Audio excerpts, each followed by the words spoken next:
guys, welcome to our annual report launch, Digital in Southeast Asia 2021. My name is Ploy Chanprasad, founder of DigitalReach. This report covers the 12 months period of 2021, and we review the situation that happened in order to know the current situation, trends, and what we are moving towards to.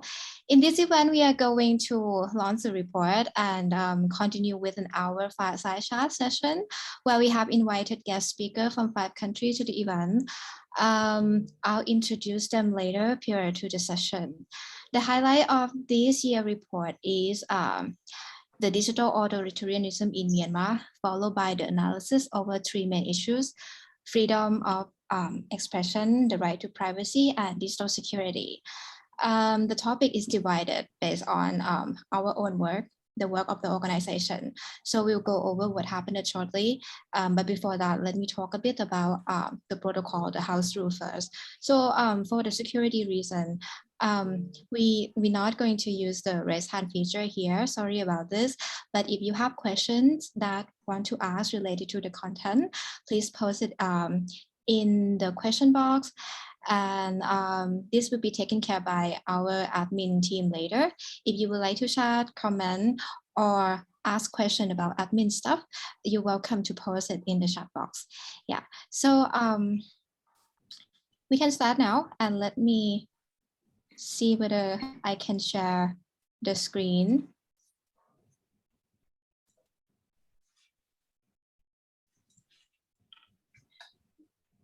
No, Ngan, it doesn't work. Sorry. Tech team.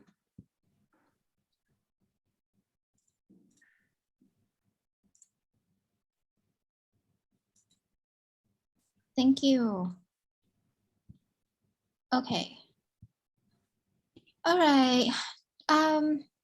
Talking about the report, it's going to be quite a lecture here for at least 20 minutes or half an hour. I hope that you are okay. And can you also, tech team, can you please share the link to the report in the chat box, please? So the report is available already. Please see the link in the chat box. So overall, this region is witnessing increasingly sophisticated tactic terms, sophisticated tactics in terms of digital authoritarianism. And this slide, next slide, please. This slide shows the emerging tactics that have been used in 2021. So yeah, attempt to control social media platform across Southeast Asia is when the repressive regime trying to control social media platform to operate the way they want. I'll try to elaborate each element later. Also, new tactic of DDoS attack were discovered when it was used against media and fact-checking organization like ABS-CBN, Rappler, and Vera Files. Ellen is here with us in the Philippines. The use of spyware against activists, political opposition, and academic that is believed to be Pegasus in Thailand. Expansion of state-sponsored information operation on emerging social media platforms like TikTok and Telegram. The discovery of Meta regarding the service of the surveillance or high firm on that platform, internet restriction becoming a common method for the repressive government to impose with political reason, and the plan to establish a national internet gateway model after the Great Firewall of China in Cambodia and allegedly Myanmar. So we'll go over this later. Right now, let's talk about digital authoritarianism in Myanmar. The situation in Myanmar is a highlight because of the level of human rights violation that is so extreme. Digital authoritarianism in the country is actually at the level that we have never seen before. In the 12-month period, and these are the methods. Next slide, please. These are the methods that the junta used that are related to digital rights violation. Yeah, so nationwide internet restriction is really hard to happen due to economic damage, but the junta did. Even though part of the reason to part of the reason is to control pro-democracy movement. The damage obviously go beyond political reason. Next is the blocking of social media platform like Facebook and its affiliated products platform and then Twitter, Wikipedia website, and VPN, while listing IP addresses to allow only certain website accessible. State sponsor information operation on social media platforms continue. But because the military has been banned by Facebook, so it has moved to emerging platforms like Telegram and TikTok, with Telegram becoming a new hub for the operations right now. This is due to the feature group and channel where users choose between being public or private. The group features actually on Telegram allow 200,000 maximum individual, while the channels allow unlimited audiences. So it's quite dangerous here. So this is very troublesome because TikTok and Telegram, these two platforms do not seem to act consistently to keep that platform clean from hate speech and information disorder, which is a term comprised of disinformation, misinformation, and malinformation. Next slide, please. Next, I just wanted to talk about the digital right law that got amended following the coup a little bit here. So yeah, the cybersecurity law was proposed shortly after the coup happened, and the characteristics were similar to the one in Vietnam and Thailand, which is modeled after China.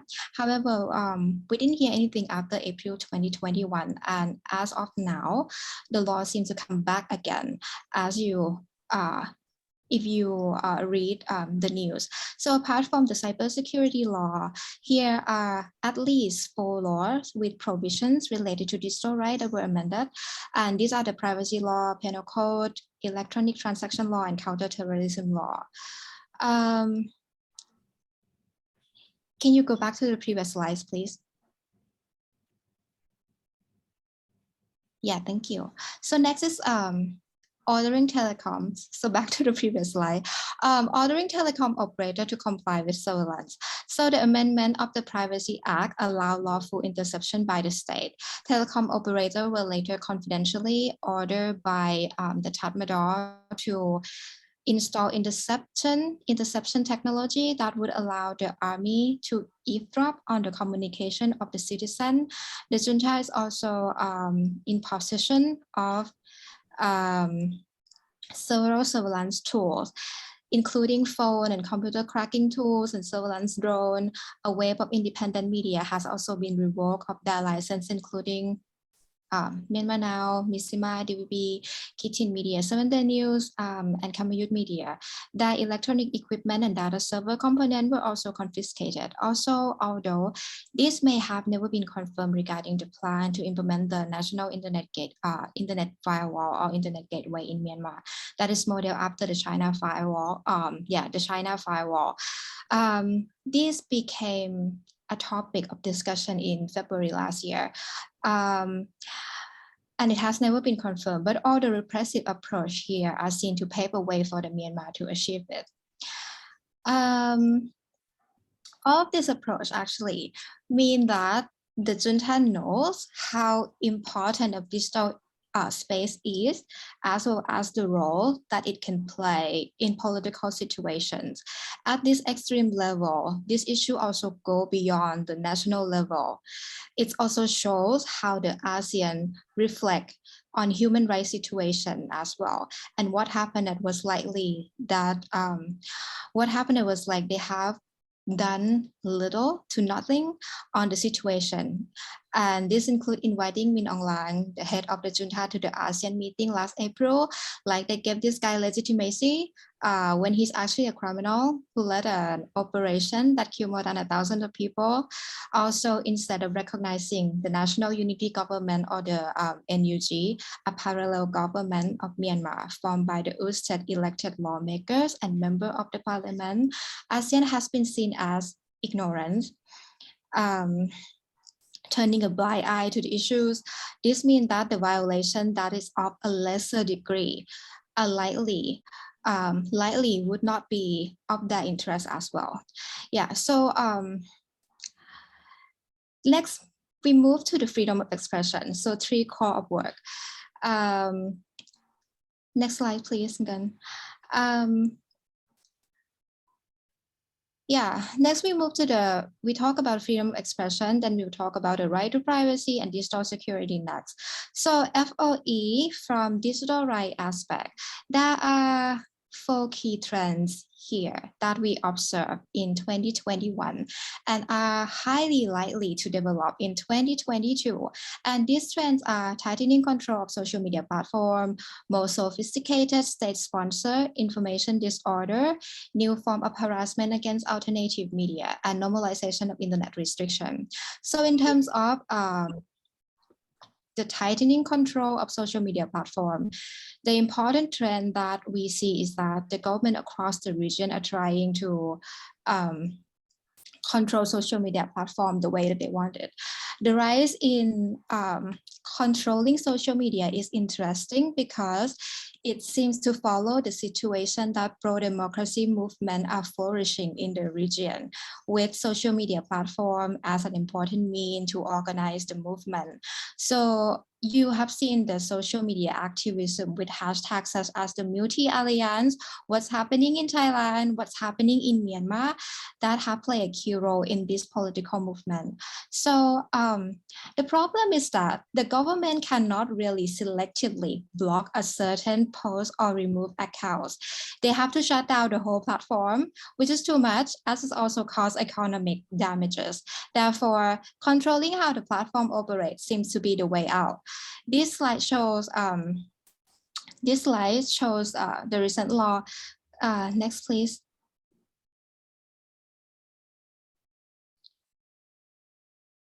Yeah, so this slide, so it shows the recent law and non-legal binding code that were proposed in 2021.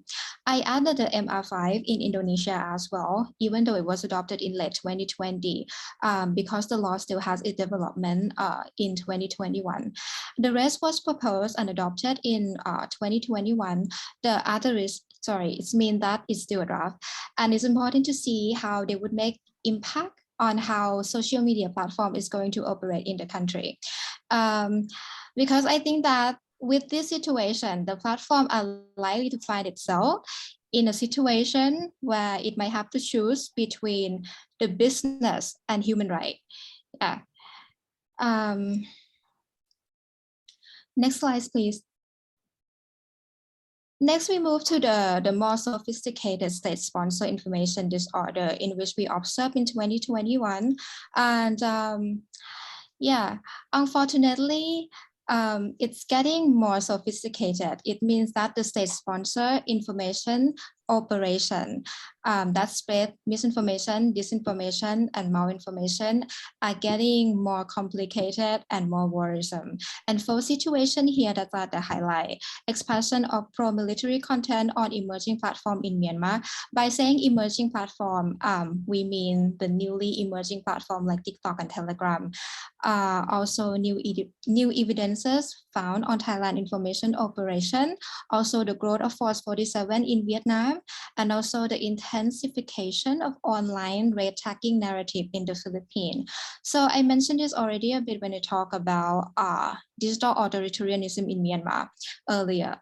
The pro-military content on emerging platform in Myanmar, this means that the situation is getting complicated as the operation has moved, expand from the mainstream platform like Facebook, Twitter, YouTube, to emerging platform like TikTok and Telegram. Actually, we had an event about Myanmar 2 weeks ago, and it has been confirmed by an insider who monitors social media in Myanmar that Telegram has already become a new hub for the military. For the information operation in Thailand, more evidences were found, which could identify that the military is behind the operation, as well as how they systematically operated. It was reported that those who are in the operation will receive like a mobile SIM card and get assigned to take care of certain social media pages, as well as how to make comment not to look like it's copied and paste. Yeah, regarding to the growth of Force 47 in Vietnam, apparently after it was first unveiled in 2017, The operation is doing well, still doing well, and has expanded to set up units at the district level. They got a new head of the operation too. The operational force 47 is also reported to be well equipped and well organized. What is interesting about it here is that unlike information operation that we found in other countries in the region that are done confidentially, this operation is public. And that's a question why social media platform, particularly Facebook, doesn't do anything about it. Well, being a public being a public initiative might explain this existence, growth, and immunity. The company actually did remove some, but also allow some of them to remain active, while saying that it's won its service in Vietnam online for as many as people as possible to express themselves and connect with friends and run the business. Yeah, the last one is about the red tagging in the Philippines. So it hasn't been a secret actually that the government under the Rodrigo Duterte administration brand certain individual in the civil society as terrorists or someone who belonged to a communist movement. It was found that the center of this disinformation belonged to the official Facebook page of the government terrorist agency, anti-terrorist agency called the National Task Force to End Local Communist Armed Conflict. Yeah, so this information is then spread to other pages and accounts that worked in support of each other. And it's a very big cluster. The operation is also amplified by Facebook echo chamber. Yeah, next. Okay, move on to the next trend. The third trend is just about the harassment against the alternative media. As it continued in 2021, we have seen some disturbing issue actually. I'm talking about the issues of the Malaysia Guinea in Malaysia, the threat from the obsession of the Singaporean government over foreign interference, and the cyber attack in the Philippines that have been intensified. It was found that new tactics were used in the recent cyber attacks at the end of 2021. So Malaysia Guinea is an independent news outlet in Malaysia, and it was found guilty of allowing their readers to comment critically about the country's judicial system on their website.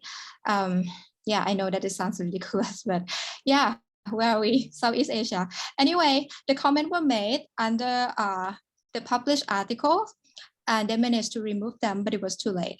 What happened, it actually set some precedent as the other online newspaper might find themselves in the same situation because of the comments of their reader. So next is the foreign interference in Singapore. So yeah, Singapore adopted the Foreign Interference Countermeasure Act, so we call it FICA, here in early 2021.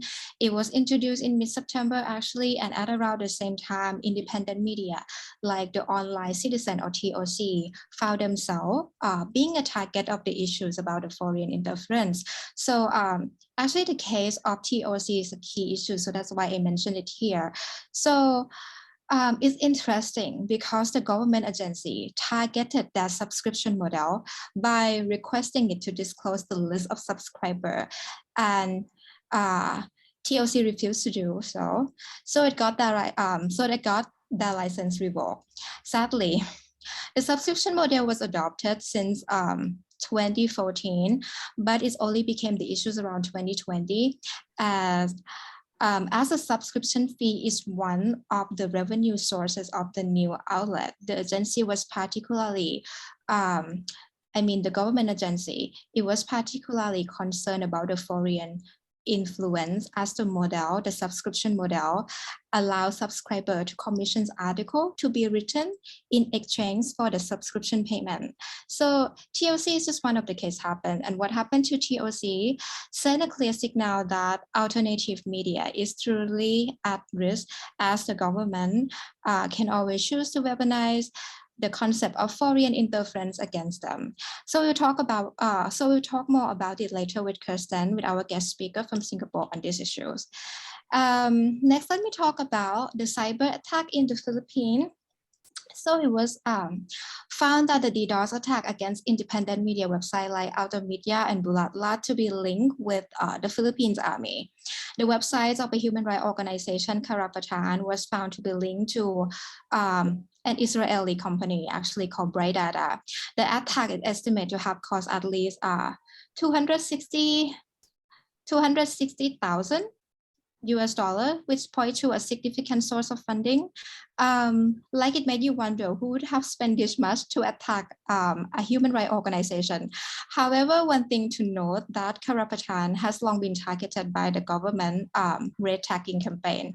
The attacks against the media seems to escalate throughout 2021, and by the end of 2021, by the end of the year, ABS, CBN, Rappler, Virafal found themselves being attacked too.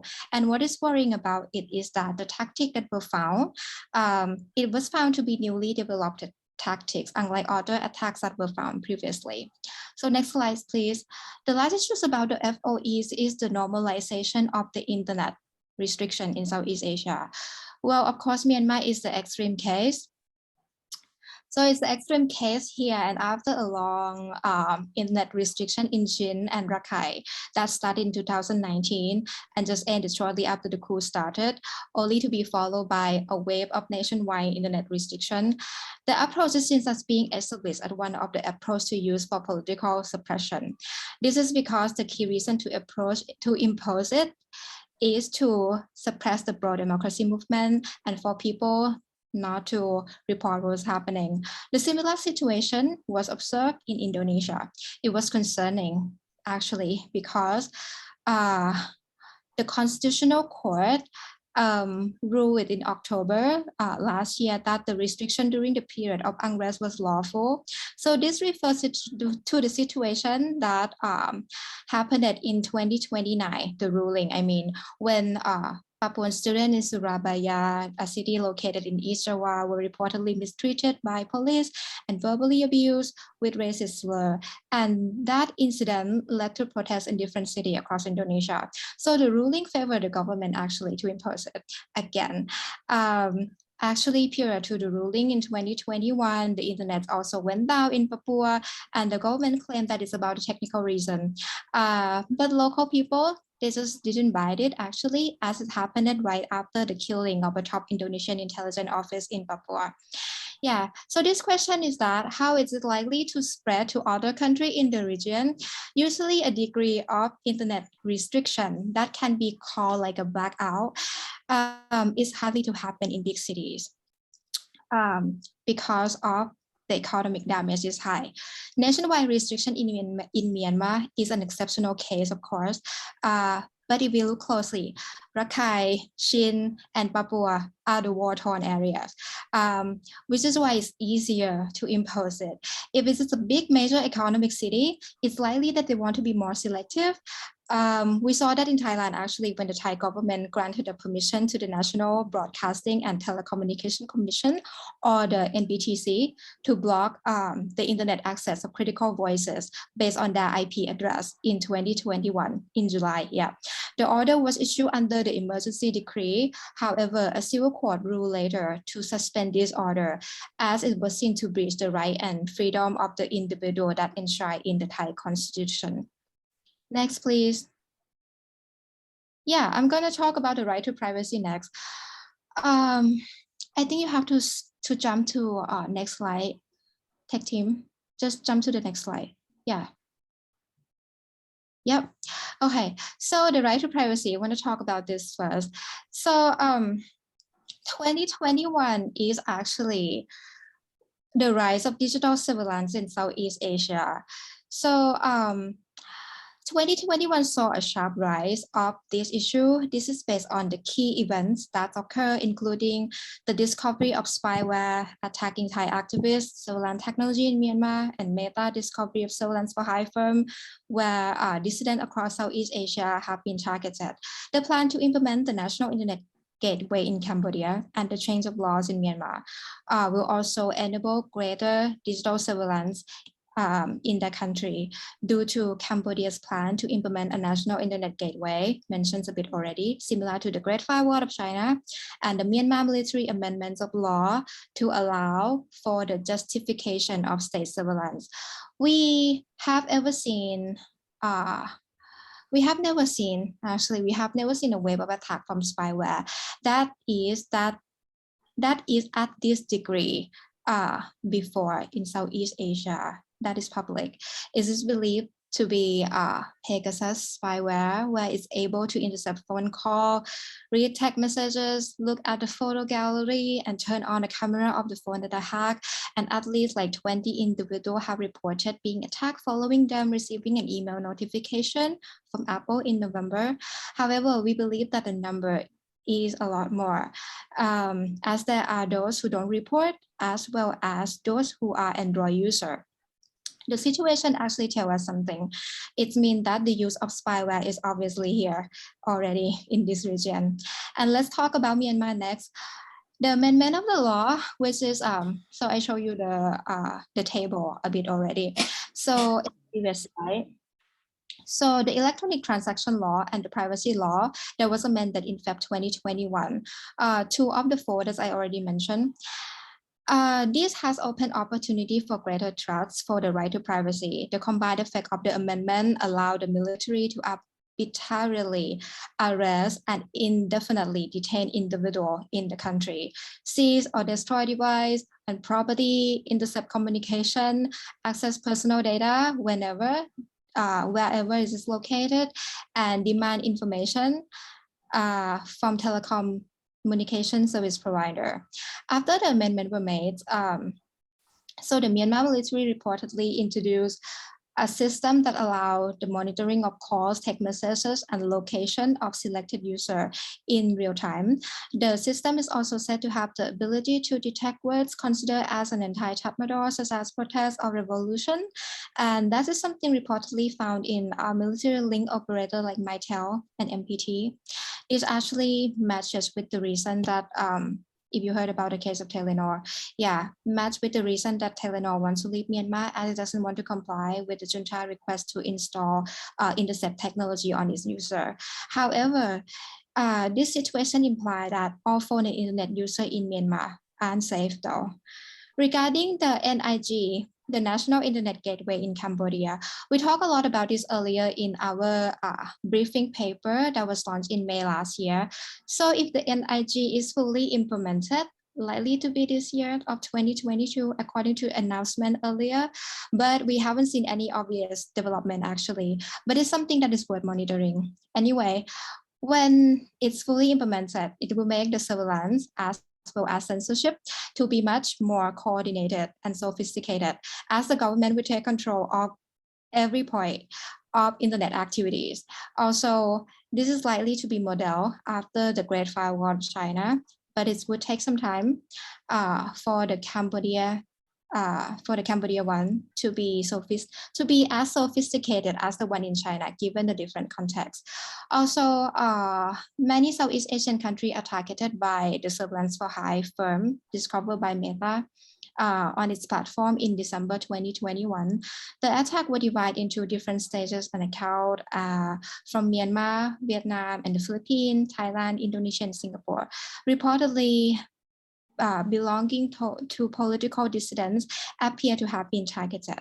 However, whether that is government link, it's still not known.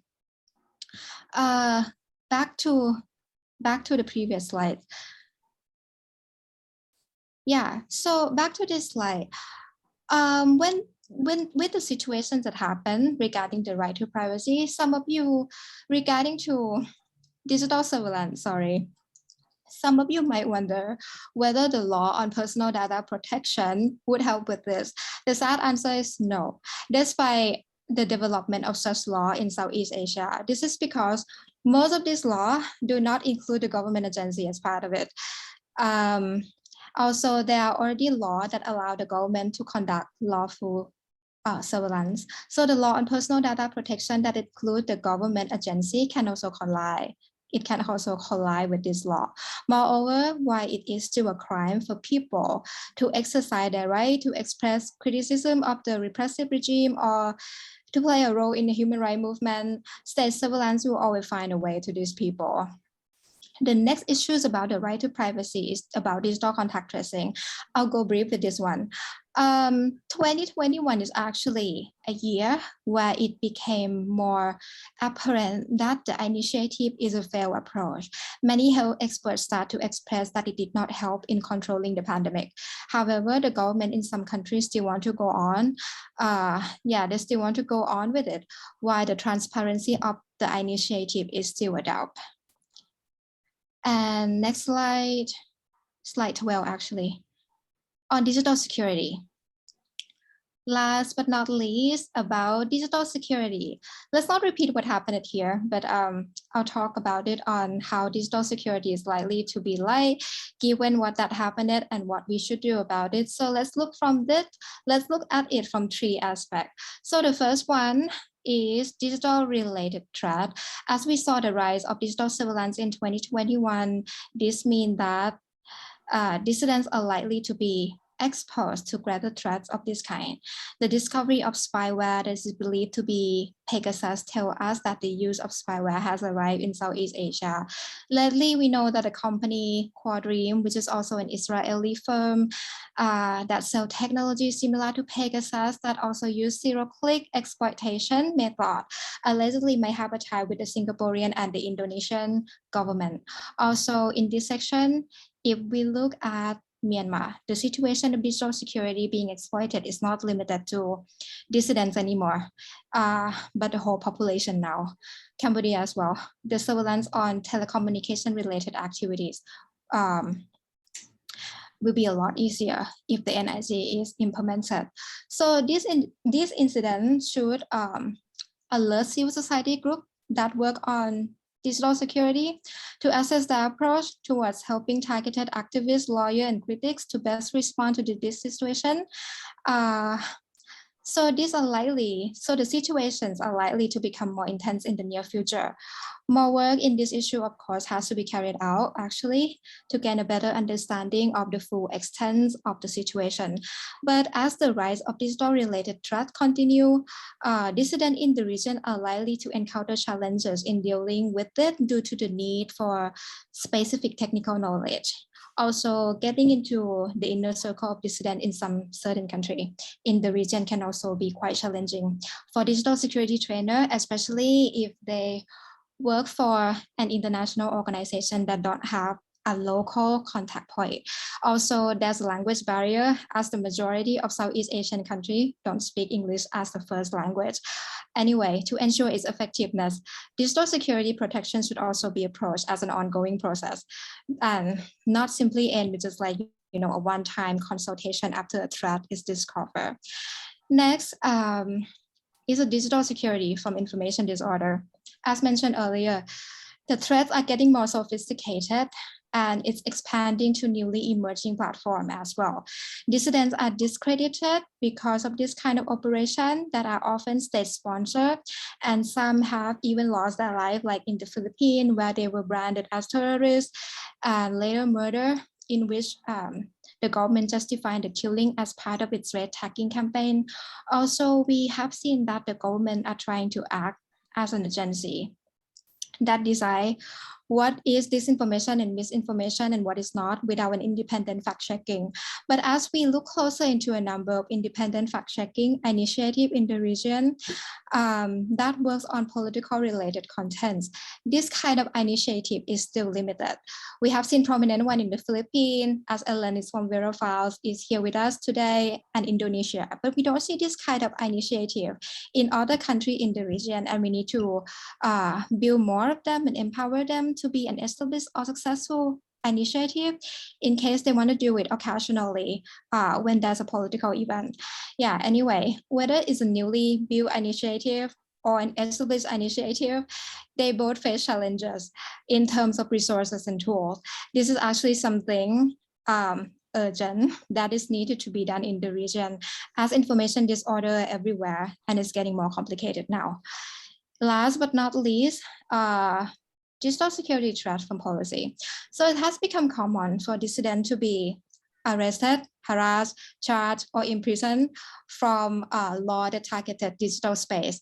This trend will continue, and the government will continue to target digital space by issuing new law or using the existing law, using the repressive existing law to target them. We have seen a wave of the country in this region trying to adopt a law like a cybersecurity law, for example, or something that has the same characteristic. Yeah, some of you probably will not like me saying this, but realistically, the work on policy advocacy here is really strong in this region, but it's really hard for the approach to work out alone, given that it's the culture of authoritarianism here in the region. Assessing on how the law are used against dissidents, train them to know more about the threats from this law, as well as training those who do provide them legal assistance to know more about this law, might also help preparing them for the threats. And some of these law will also have some technical aspect as well, in which you will need to be well explained to help them understand to protect themselves. Yeah, and that's it. Thank you for bearing to listening to me for the past 30 minutes. I hope that you learned that this is a very urgent issue to act upon. Next, let's move to the Fireside Chat session. As our guest speaker are here. This year, we invited 5 guest speakers from Myanmar, Thailand, Singapore, Malaysia, and the Philippines to look at the issues of digital right in that country together and what we can look for, what we can look forward to in 2022. And I would like to introduce you to Thai Ang, who previously led the work of Myanmar ICT for Development. She's now a lead curator for Myanmar Internet Project. Ellen Todesias from a fact-checking organization, Viral Files from the Philippines. Sarini Achawanantakul, co-founder of Thai Netizen Network, Kirsten Han, an independent journalist from Singapore, and Washla Naidu, executive director of Center for Independent Journalism, or CIJ Malaysia. So, Thai, let me start with you. The first question is for you. I want to talk about Telenor here, actually. The landscape of digital right in Myanmar has been changed drastically over the past 12 months following the coup. And one of the events is the exit of Telenor. It's a situation that we don't want it to happen. As a Norwegian company that has to comply with the European Union General Data Protection, or the GDPR, what can we learn from the event as it is leaving the country with the potential to leave all the customer data at risk, as it will be in the hands of a company or 2 companies that are going to side with the military?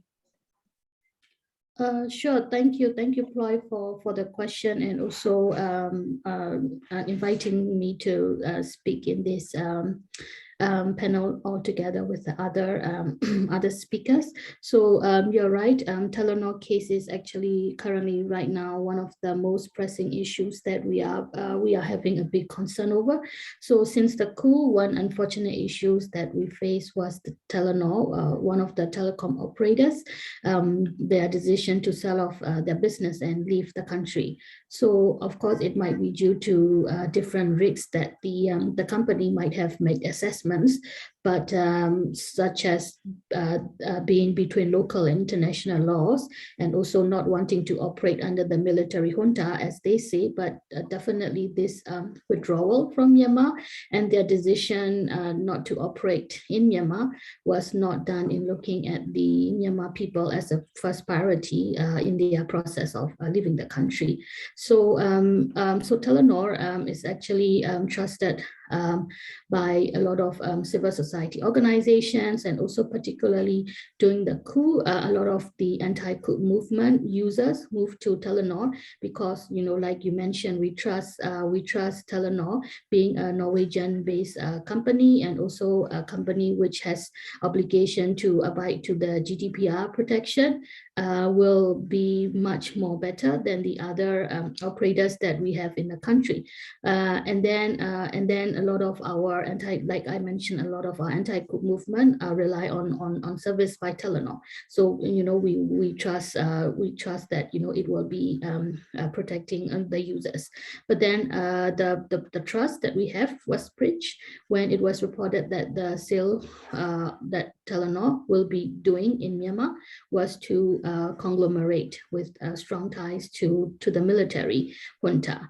So when the civil societies heard about this, the first things that the groups and other civil societies are calling for are actually not to sell the business and remain in Myanmar. But as of now, it's not the case anymore.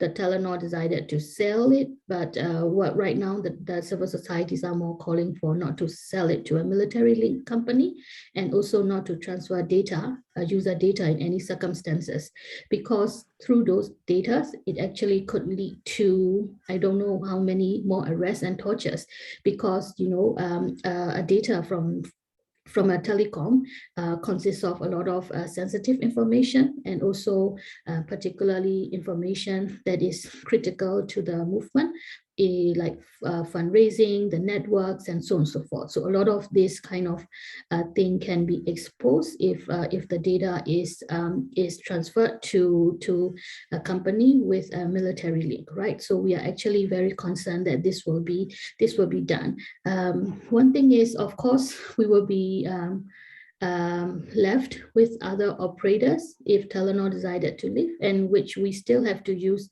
the services, because since the internet right now is an essential service, and particularly at the time of the anti-democratic dictatorship movement, we still have to use it. So as Telenor being a provider of essential service to Myanmar, they are process of disengagement from the country should be done with more assessments and priority towards looking at the users. And the Myanmar as a country situation is actually declining at the moment. And then another thing is, because Telenor has also been not very proactive, and also in also providing us with information on actually how they are dealing with the data as of now. So we don't have information on what type of data and until what historical data that they are going to transfer in accordance to the sale. So this is something that we are very concerned that we don't have enough adequate information that we could use that in our risk assessment to also make more awareness and tools for safer online security if the sale is going to be happen. And one of the biggest thing that we learned from this process is countries like Myanmar, the global south, are for companies like Telenor are still seen as just a market for profit. So when it comes to protection, we would actually like to get as much protection as we can.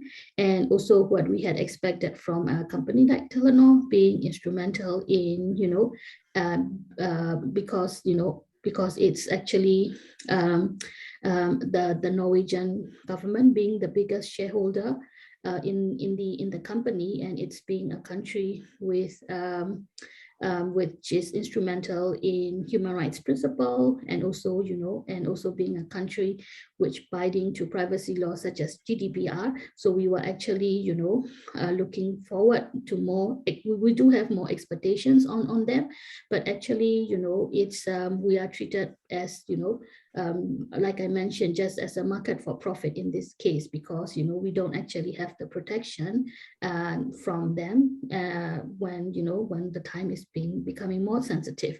So it is actually upsetting that we are still treated unfairly, and the GDPR, it seems, that does not apply to countries like us or people from Myanmar.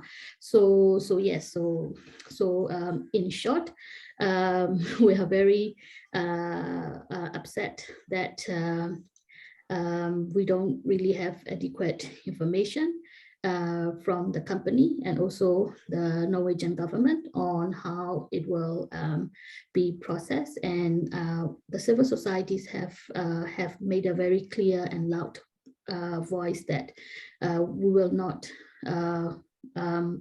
we do not want Telenor to transfer our data in any circumstances to any military ties company, and do not want Telenor to sell it to the military conglomerate company at all. Yeah. Thank you, Mathai. That's a very concerning issues indeed. So next, let me move to Kun Sarini or Piyui here. As we talk about the right to privacy, a significant number of political critics and activists across Thailand were found to be attacked by spyware that is believed to be Pegasus.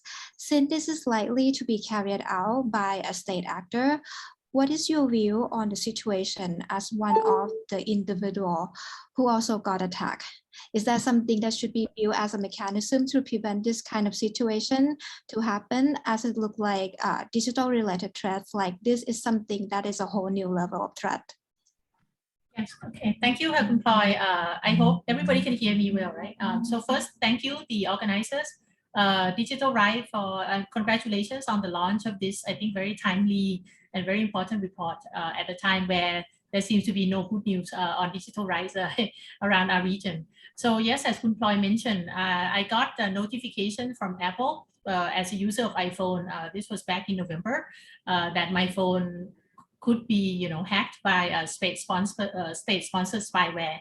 And then afterwards, cybersecurity experts confirmed that I was indeed attacked. And so we know in Thailand, at least around 30 different iPhone users received the same message from Apple. And I think this is not really a coincidence, because around the same time, Apple announced that they are bringing the lawsuit against the NSO Group in Israel, which is the maker of the Pegasus Spyware.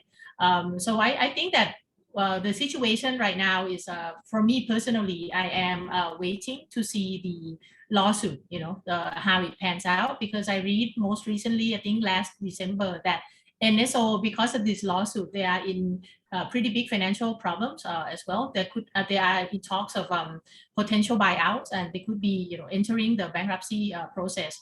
So as a company, or even as the Pegasus spyware, this product could be basically brought out of business. But of course, concerns would still remain, because the know-how, the expertise, the actual use of this very intrusive spyware could continue, in other names and with other groups, with other teams. Because as Khun Ploy mentioned, the biggest concern for us is that this is a zero-click spyware. I mean, you don't have to click on anything. It actually found through the vulnerabilities in the operating system, basically can take control of the phone.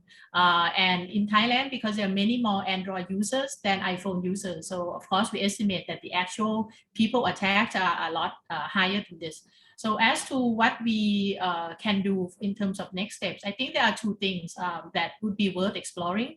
At the local level, I myself, as a person who was attacked, actually one reason I'm waiting to see the Apple trial is that because many other activists and journalists in many other countries will also receive the same message. So hopefully the information that who was actually attacked could be, compiled and maybe brought together and even used as a kind of evidence in that trial, to show that the company's product is really being used for unlawful interception.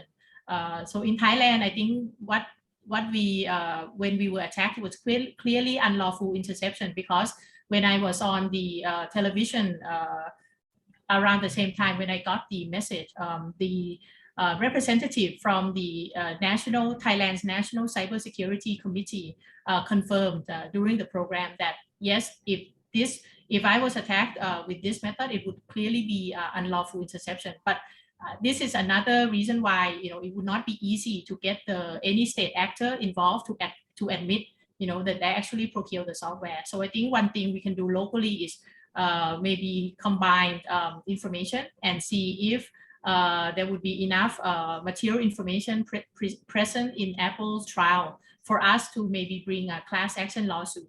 So for example, if NSO is compelled during the court process to disclose the actual names of the government agencies that were their customers worldwide in the past year. So this could provide an opportunity for us.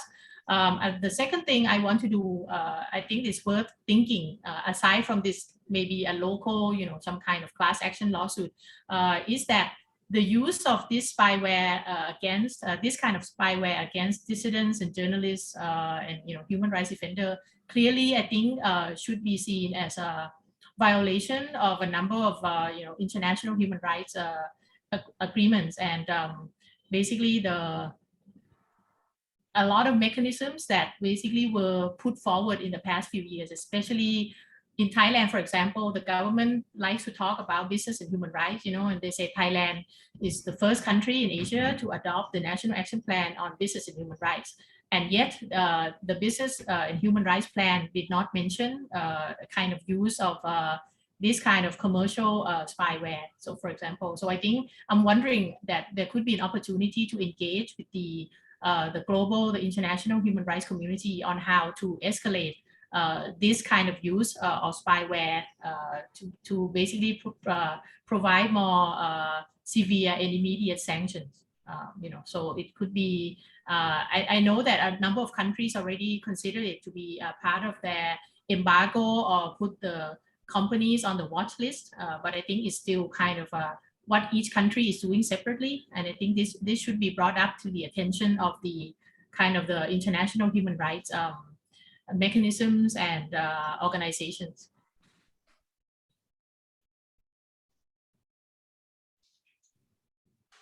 Thank you, Happy Yui. Let's move to question similar issues.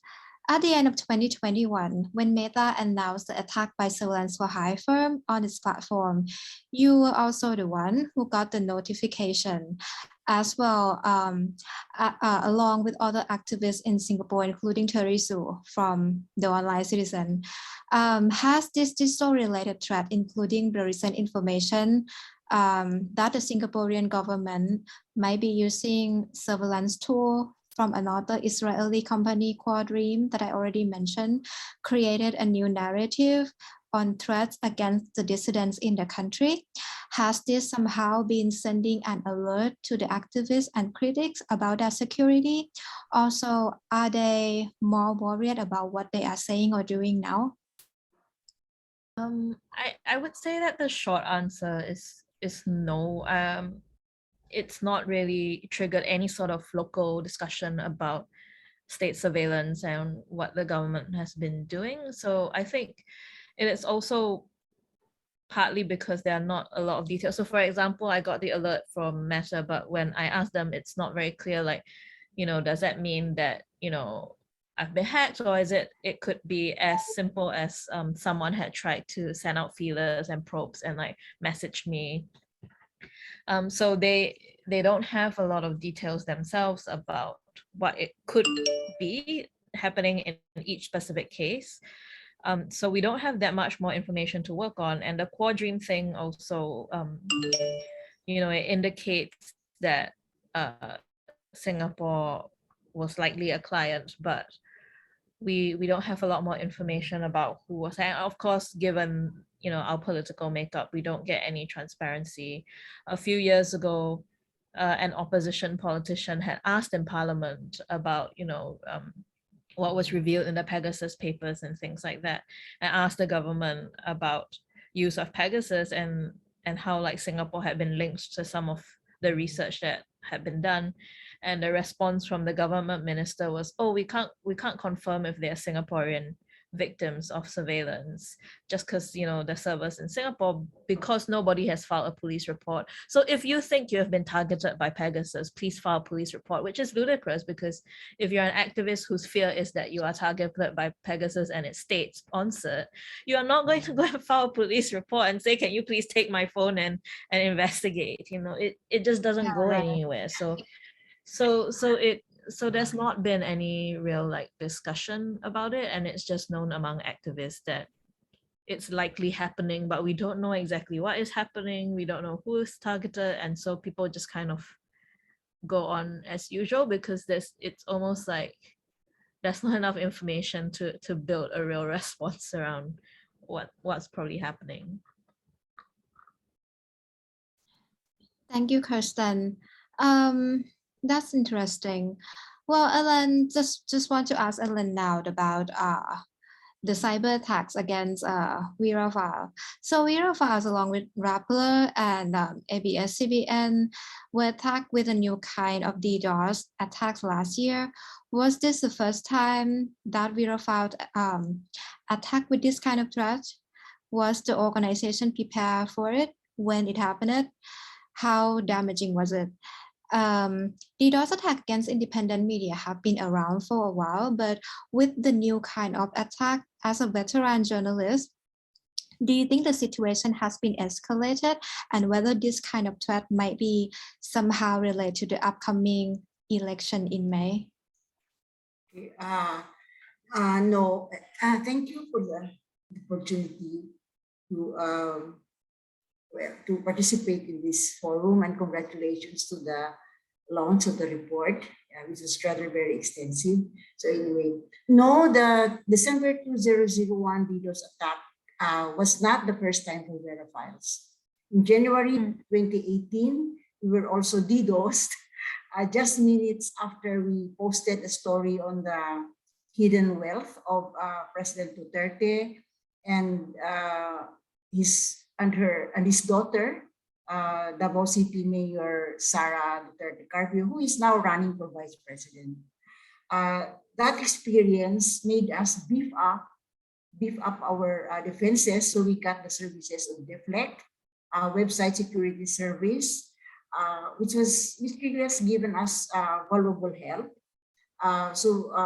In last year's DDoS attack, which came after, as you mentioned, after ABS-CBN and Rappler, we were down for only a few hours. Although the attacks continued for several days, we were back immediately. And then Deflect said that the first few hours they recorded almost 4,000 unique IP address, issued more than 70 million requests against Verafiles. Now, is it related to the May 2022 elections?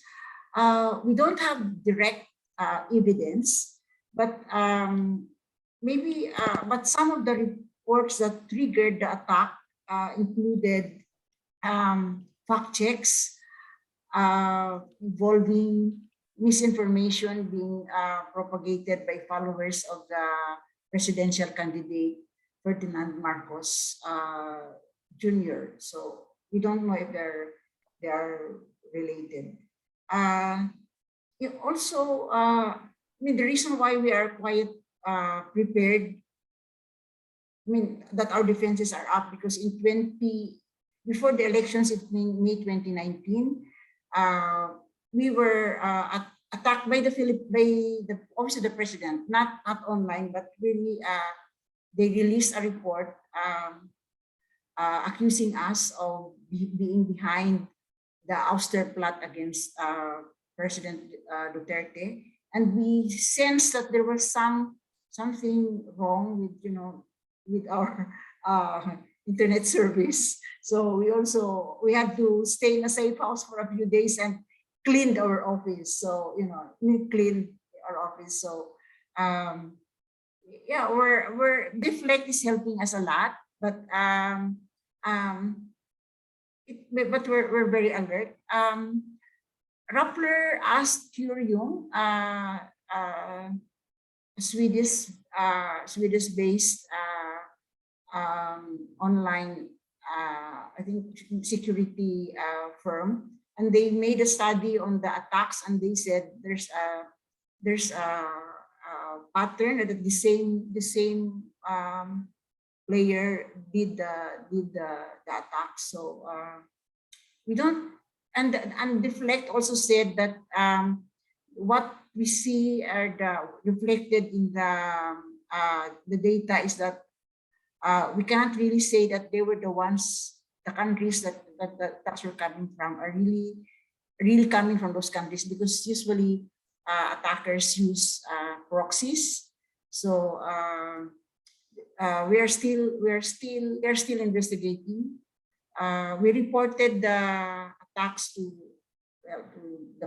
the platforms, and also to the National Bureau of Investigation. I don't know if they're doing anything about it, but we ourselves are beefing up our defenses.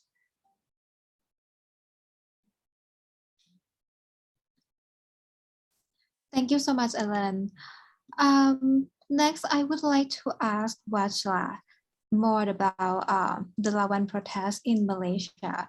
So we would like to ask you about the protest that happened last year because of the role that it played in the ousting of the in the resignation, of the government of Muhyiddin Yassin. Yeah. So what is the highlight of the Lawan protest in terms of it being social media activism? Also, when the protest happened, was the government trying to control the protest using some kind of digital related threats, any kind of surveillance or protest, or any disinformation, misinformation being spread around on social media about the protest? Thank you very much, Gloria, and thanks for having me here as well. The Lawan protest, the Lawan movement in itself was very significant here for Malaysia. It was a youth-led movement, and the significant role it played on the reform agenda was very critical in the minds of very young people. It led the youth to become more aware of the repression that was happening in Malaysia, the regression in terms of our reform spaces, and also the failure of the then government, the previous government, in attempting to manage COVID, we'll say, right? And to begin with, the Lawan protest, as you said, was mainly or largely online. It started with the Black Flag movement. Then it also took on a more physical aspect where they had in-person protests or rallies or gatherings in the Taramadeka, a car convoy, and a large street protest in July last year.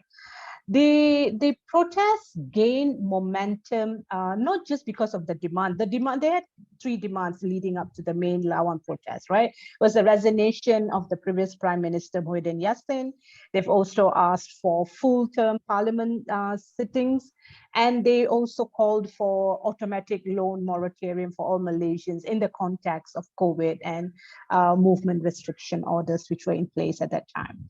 Now, the protest was able to leverage on the fact that we were all under strict movement control, mainly cooped up at home, and we were solely dependent on media platform as means of communication.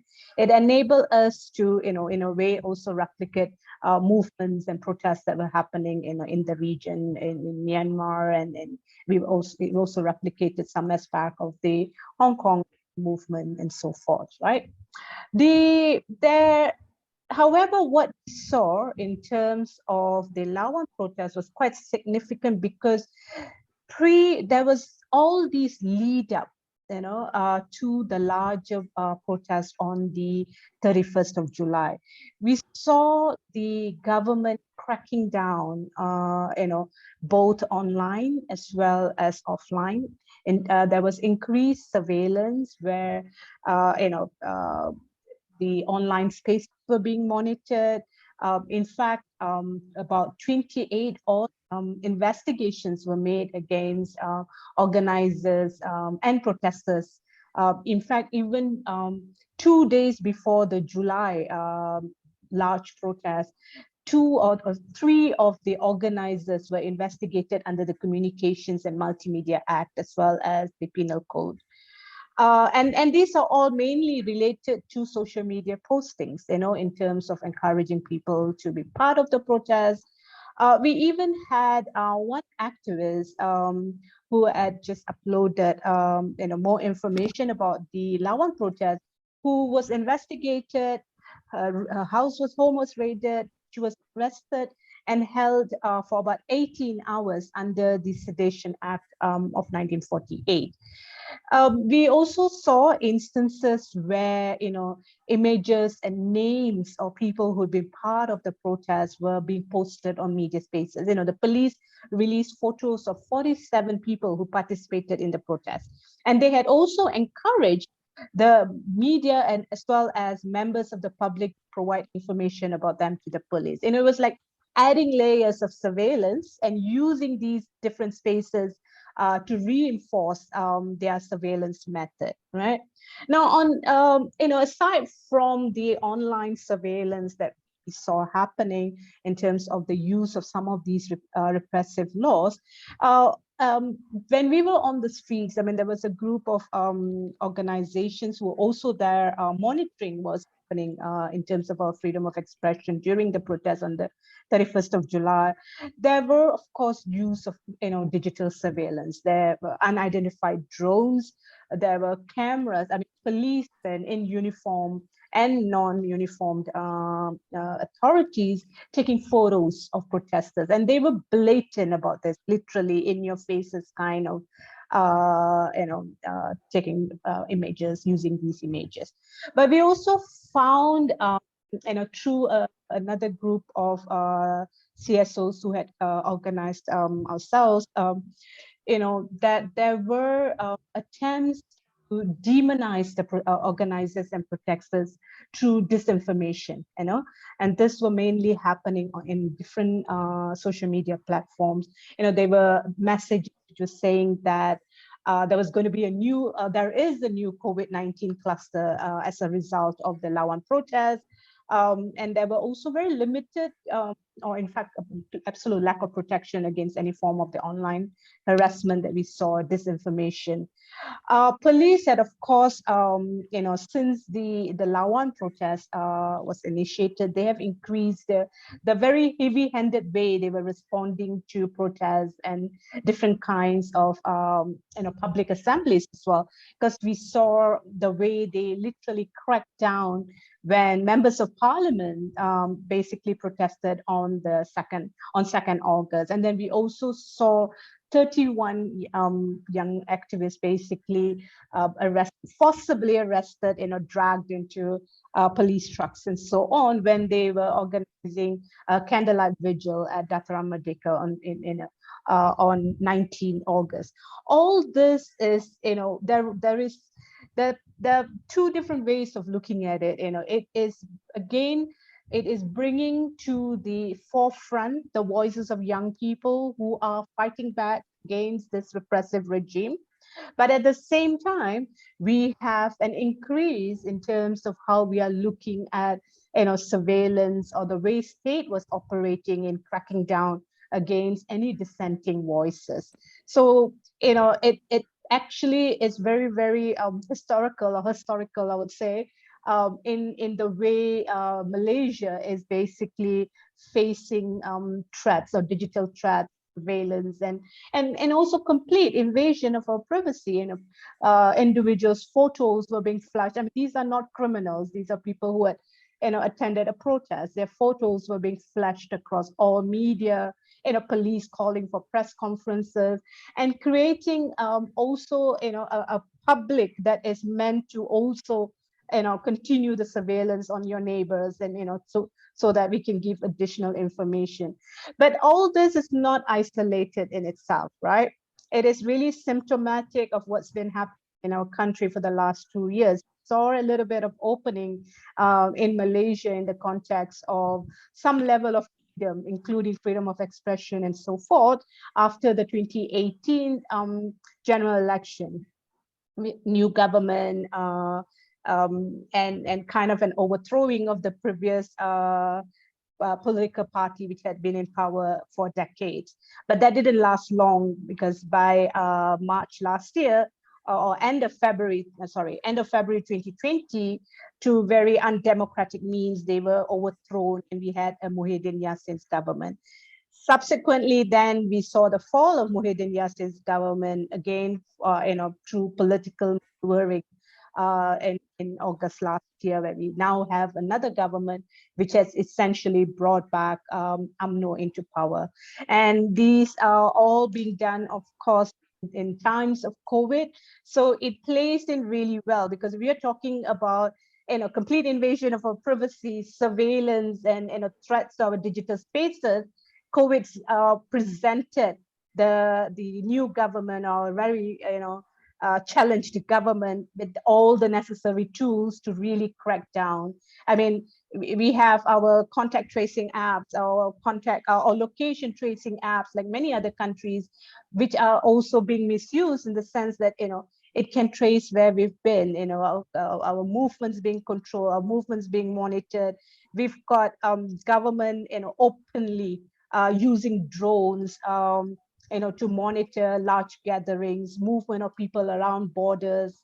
So all this is creating a larger impact on how we should actually be challenging the situation of digital spaces, digital rights, but also in terms of the governance around our digital rights, because even our PDPA, Personal Data Protection Acts, really not as in addressing all this. So Lawan is a positive element within this very dreary scene that we have, but it also locates it in such a space that re-emphasizes or sort of reaffirms the fact that surveillance threats, repression is continuing despite larger movements that's happening to push it back. Thank you, Asha. That's very insightful. Thank you very much for sharing it with us. Next, let's go back to Myanmar. So I want to ask Matt Tai this question. I think a lot of people have gone into hiding right now following the coup, and the protests on the street are harder to do. Has the campaign against the junta, like the civil disobedient movement, more active now online?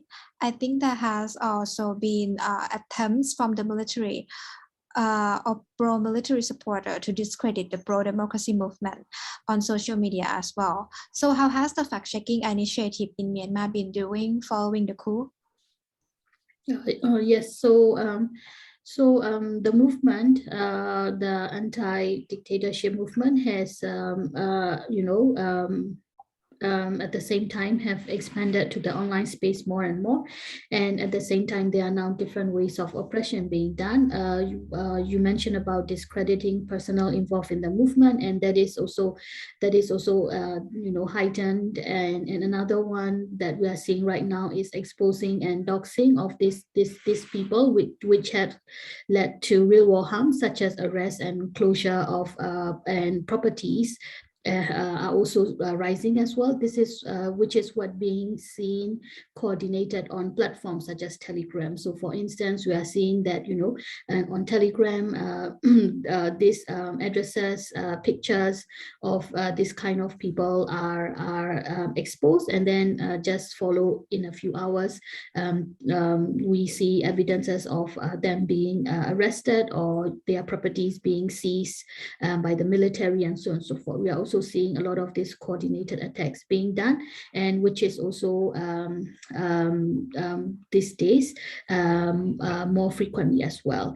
And in terms of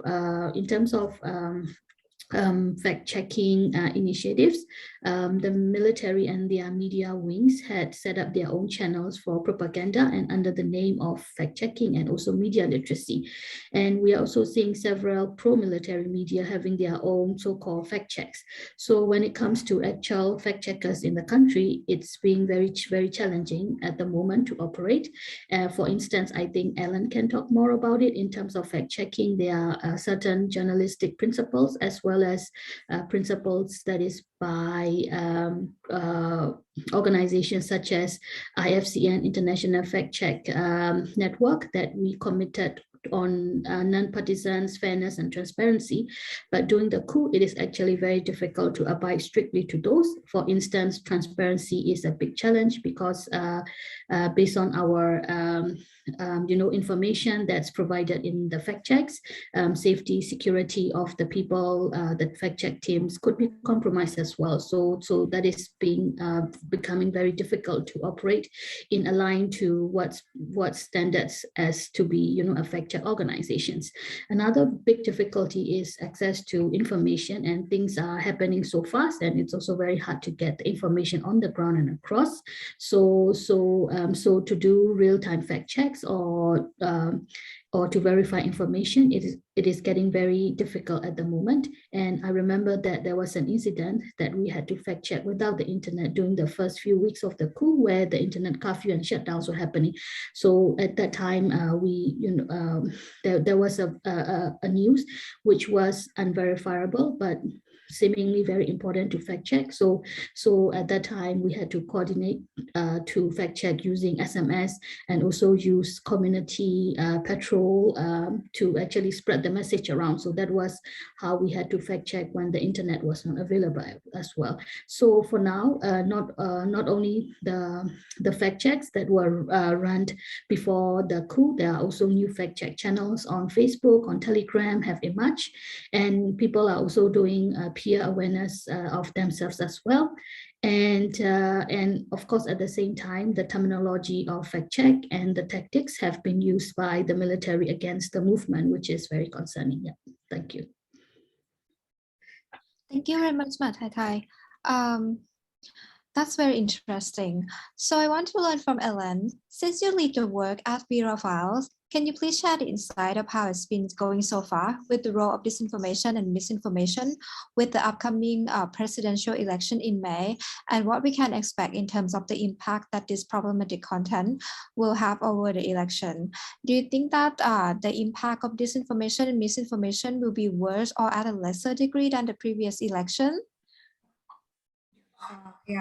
In this election, the pandemic has made the use of social media for campaigning compelling and widespread. And since the last 3 months of 2021, we noticed that disinformation related to politics and election have overtaken, in terms of numbers, disinformation related to COVID-19. The number of in our analysis of the disinformation, false and misleading posts that are posted in social media, the number one beneficiaries of election-related disinformation is Ferdinand Bongbong Marcos Jr., who is the son of the late dictator, who is now leading in the surveys among presidential candidates. And the number one target of disinformation is another candidate, the vice president, who is Leni Robredo, who is number 2 in the surveys, but the gap is really very far.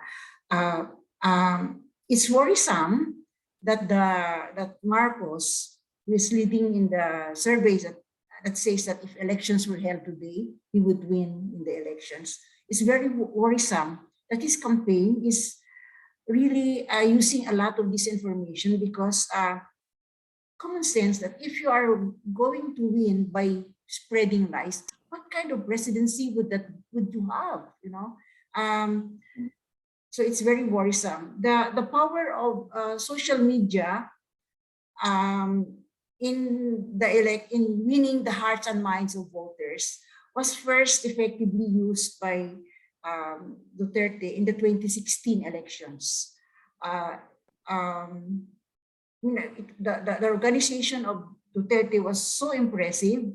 It was something like a pyramid, where that you have only a few people on top, and then those few people would recruit, like those 10 people would recruit 10 more, and then down.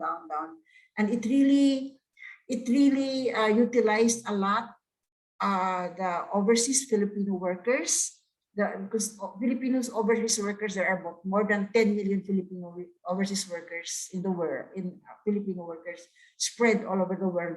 And they're very influential. They are a big factor in the elections because they are the breadwinners. And so if they tell their relatives here in the Philippines who to vote, that would be times 6 because a Filipino family is usually consists of 6 members. So these overseas Filipino workers get their news from social media, and the kind of disinformation that that they get in social media. So it's really very worrisome. During the 2016 elections, that was when the Duterte troll armies was created. We first heard of the troll armies. So and that consists really of we call it the keyboard warriors of Duterte, and they would really spread whatever is the word, the campaign slogans of Duterte. They would really spread to all their fellow online. And then after the elections, Duterte maintained the troll army. So anybody who would criticize Duterte would really be swarmed with online attacks, threats. And some of the social media influencers were given positions in the government. But one significant that we noticed, because in this election, Duterte is not supporting Marcos. He openly criticized Marcos as a weak. He would be a weak president if he wins, and yet the troll armies did not attack Marcos. So that it confirms the talk that we have been hearing, that actually Duterte's troll army, more than 50% of that were really Marcos troll armies, which is really because it means that Marcos has really been building his social media organizations from way back, and actually he lent his troll army to Duterte in 2016. So that is now, that's why he has Marcos is very dominant in social media now. So we have a lot of disinformation in social media benefiting Marcos and attacking those who are against Marcos. Now, okay. Somebody asked about to comment on the SIM registration that is now being, there's a bill that's about to be passed and become a law. It's very worrisome. It's very worrisome that we have been so busy with elections. So I think we missed criticizing that criticizing that bill. So it's a very big factor in the elections. Mm-hmm. Thank you very much, Ellen. So back to Kirsten. We cannot talk about Singapore without talking about the Foreign Interference Countermeasure Act or FICA. Foreign interference, where the government get this concept from? What was the issue that made the government becoming obsessed with it? Also, when the bill is going to be adopted, how is it likely to change the way that independent media and social media works? Also, Kirsten, sorry, before you answer, so all the speaker, can you please wrap up the answer a bit because we running late behind time? Yeah. So yeah, Kirsten, sorry, the floor is yours. Yeah. I think it's not super clear what everyone will do when FICA comes into force. So at the moment, it's not in force and there's no timeline as to when it would, right? But it's such a broad law that it's really quite hard to really have a plan. So like I know when FICA was kind of first passed, a lot of people were like, okay, so what is your safety plan? And then everyone's just like, what safety plan? How do you plan safety plan for something that's so broad that you really don't know how they would suddenly start branding you like a proxy for a foreign agent and subject you to all these requirements or laws. where it came from, I guess Singapore has always kind of talked about foreign interference as a very convenient way to cast doubt on the reputation and motivations of activists and critics of the government, right? So there's always this like, oh, you know, these people have their own agendas, and then it's said in such a way that implies that these agendas are somehow like, you know, dodgy, can't be trusted, anti-national. And I think they've really kind of jumped on a lot of discussion in the US about, you know, Russian interference in elections, and they've jumped on that narrative in the same way that they jumped on the fake news narrative to say, oh, look at all these problems happening in the US and in Europe. Oh, we must take proactive steps, because, you know, it feeds into their narrative of, oh, you know, the People's Action Party government has a lot of foresight, we plan ahead, so we'll take preemptive action before these things happen to us. Why, you know, they would like anyone would want to interfere in the elections of a tiny country of 5 million people is not explained, but somehow, you know, it's like we are Singapore, a lot of people are very envious of us, so they are going to get us somehow. It feeds into this whole siege mentality narrative that has been building for generations, right? We are always, Singapore's always under threat from something, someone, and so foreign interference is one of the new trendy things to be under threat by. And so, you know, they come up with this law, and then they point out and they say, oh, you know, Australia also has anti-foreign interference laws, the US also needs anti-foreign interference laws, which is true, and it is a problem, and like, you know, influence campaigns is a problem. But then FICA is drafted in such a way that instead of actually addressing the problem that researchers and experts say need to be addressed, it just gives the government maximum discretion to do anything, you know. So it's become this pattern where they jump on a real problem, and somehow the solution to the problem is always just give us more power and discretion.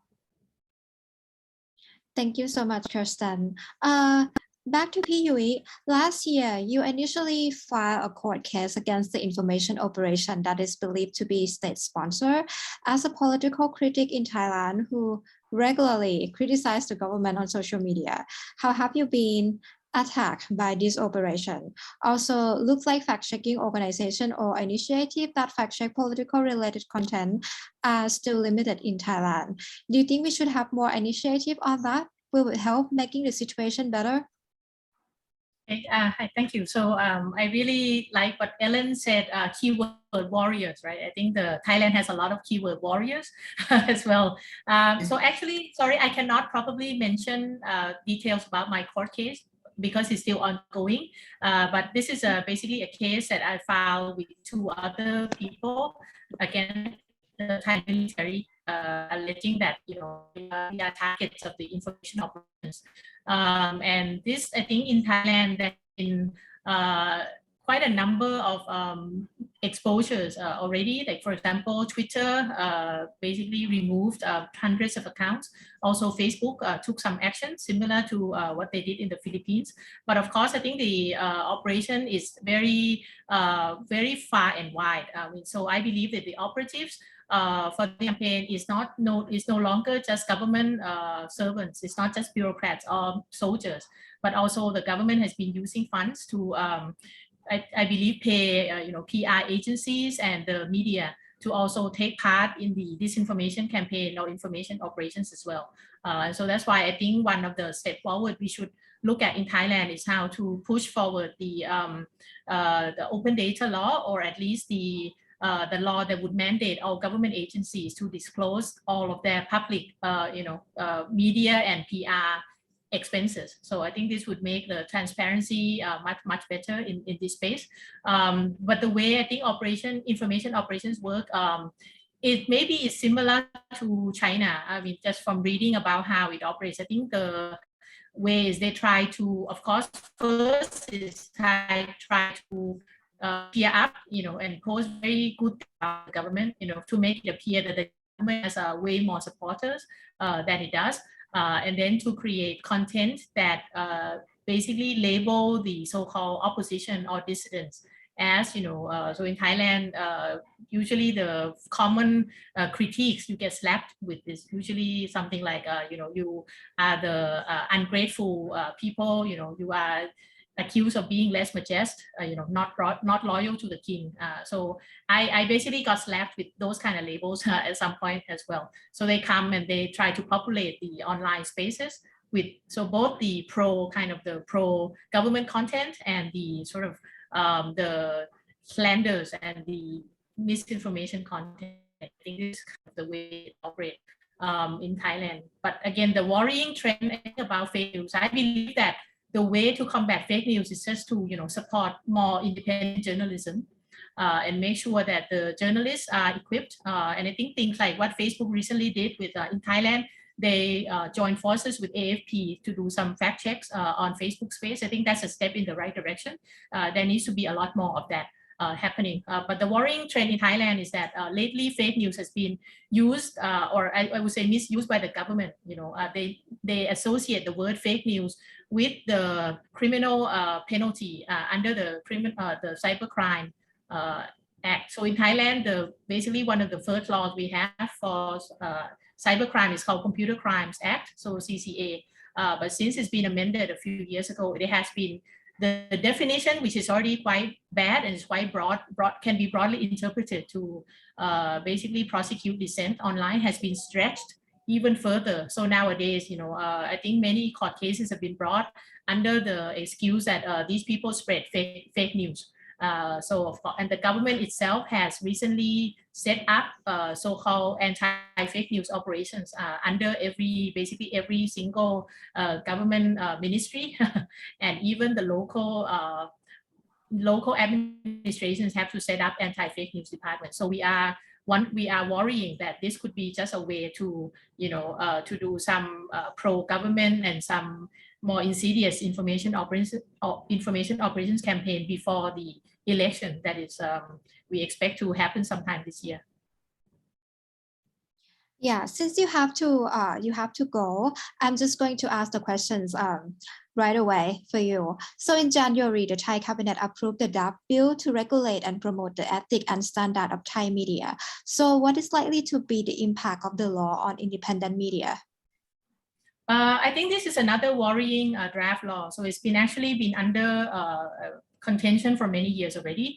I think the worrying trend is that the current version of the law still says things like, the journalist has to be responsible. And when they say responsible, it says that you have to not violate the national duties of Thai citizens or harm the national ethics, stuff like that. So I think this is a wording that is really has no place, I think, in the proper journalist ethics playbook. I think the fact that this language still remains, I think, is a cause for concern, as well as the fact that it could be used to interpret, to cover non-traditional media. So like, for example, citizen media or people who have their own, like, say, Facebook page, citizen journalists who just want to criticize the government but happen to get paid from some ads on Facebook, for example, could be also considered journalists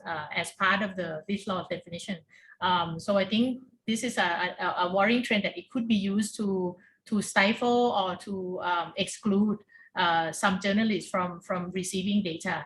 And another worrying, I think, feature of this is that so before the earlier draft of this law, I think most journalists in Thailand, including the media organizations, came out in force to protest that draft, because it was a lot worse than this. And it actually had, for example, like government representatives sitting on the committee. But so the current draft is watered down from that, and they remove all the government representatives. So it now only has representatives from the media profession and the academic.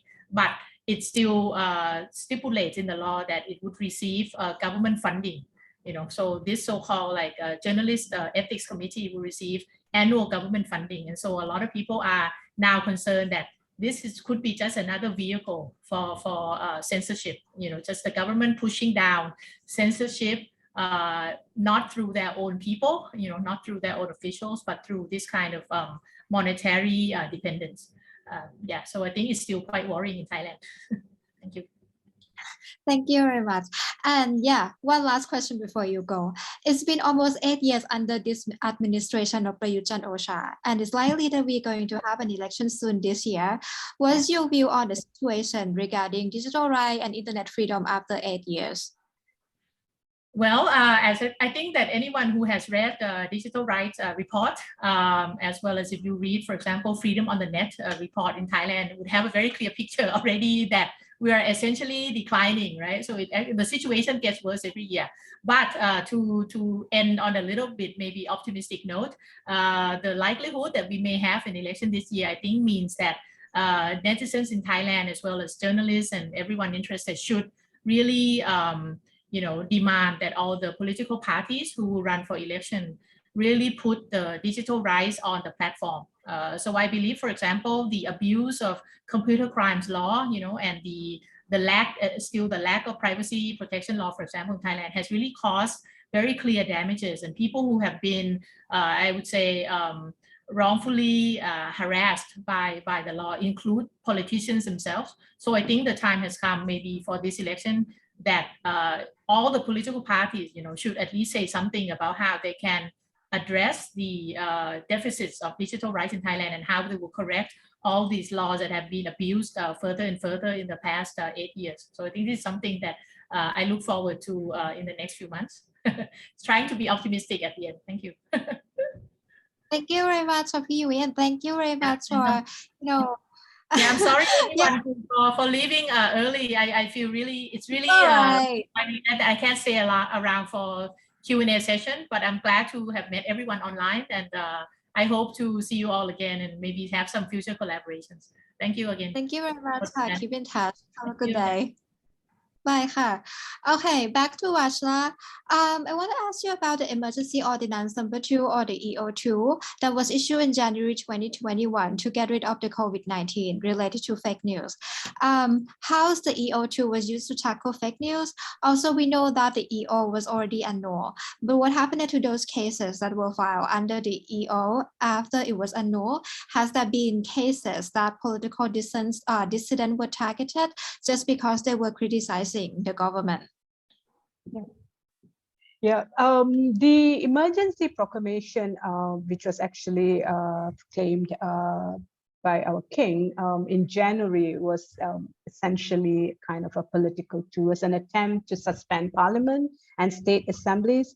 It came into force at a time when the previous Prime Minister Muhyiddin Yassin's position was rather tenuous, and he was perhaps facing a call for a vote of no confidence if Parliament had sat at that point. Yeah, and of course, by and large, the most damning development in the course of the Emergency Proclamation was, in fact, the fake law under the Emergency Ordinance number 2, and this law came into effect in March, actually 2021.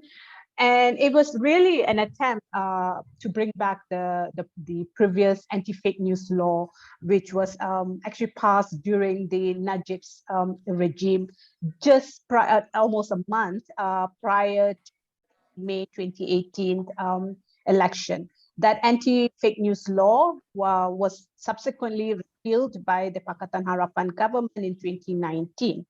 But if you had looked at EO2, which was passed obviously without going through a parliamentary debate, it contained almost, I would say, about 60–70%, or even up to 80% of the previous provisions. Yeah, you could see sentences, paragraphs just copied and pasted into a new ordinance. Now, this was really, it created a situation where, again, authorities were given broad powers. The sanctions were very heavy because it provided for a 100,000 ringgit, which is about $250,000 US, as well as possibilities of 3-year imprisonment or both for any kind of publication or distribution of fake news. And of course, at this time, unlike the 2018 law, this was related to allegedly fake news relating to COVID-19 or the Emergency Proclamation. Yeah. Now, the fake news in terms of the way it was defined was very, very broad, and it really opened up possibilities of real abuse through arbitrary arrest, investigation, and other, of course, punitive actions. The thing about the number of cases is that from these official data that was given by our government, between March to 6 December, there were 30 investigation papers under EO2, and these were opened for various cases. And out of those 30, 12 of these cases were charged in court, and then the rest were basically classified as no further action. Now, we may think that the numbers are small, but what happens now with the fact that emergency was revoked and the EO2 was eventually annulled last year, was that the cases, they are generally still pending because the law was valid at that time that they were being charged, right? So technically, any prosecution which had commenced during this time also is legal and can proceed. Of course, there is discretion with the Attorney General if he wants to, make any different kinds of representation.